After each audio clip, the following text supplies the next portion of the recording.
নাপায় বাওনা বুলি কাকো ক'ব তেওঁলোকৰ কংগ্ৰেছৰ গোটেই ব্যক্তিসকলৰ মানসিকতাৰ তীব্ৰ স্খলন হৈছে তেওঁলোকে জানে যে নিৰ্বাচনত হাৰিব আৰু তাৰ কাৰণে তেওঁলোকৰ ছ'চিয়েল মিডিয়াত অভদ্ৰামীৰ চূড়ান্ত পৰ্যায় পাইছে যদি হিতেশ্বৰ শইকীয়াৰ লৰাই এজন ব্যক্তিক বাওনা বুলি সম্বোধন কৰে তাতকৈ আৰু স্খলন একো থাকিব নোৱাৰে মই আশা কৰোঁ দেৱব্ৰত শইকীয়াই ক্ষমা খুজিব আৰু তেনেকৈ যাতে ভৱিষ্যতে কথা নকয় তাৰ কাৰণে নিশ্চয় প্ৰচেষ্টা কৰিব আমি বুজিব লাগে যে মুখ্যমন্ত্ৰীৰ ঘৰত জন্ম লোৱা মানেই আমি নিজে কোনো ৰজা হৈ যোৱা নাই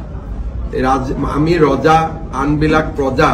সেই চিন্তাটো এৰিব লাগে দেৱব্ৰত শইকীয়া গৌৰৱ গগৈ দুইজনৰে মূৰত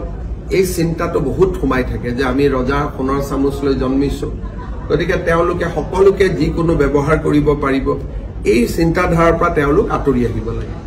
যিকোনো খবৰৰ বাবে যোগাযোগ কৰক 7099017330 লগতে 7099017110 নম্বৰত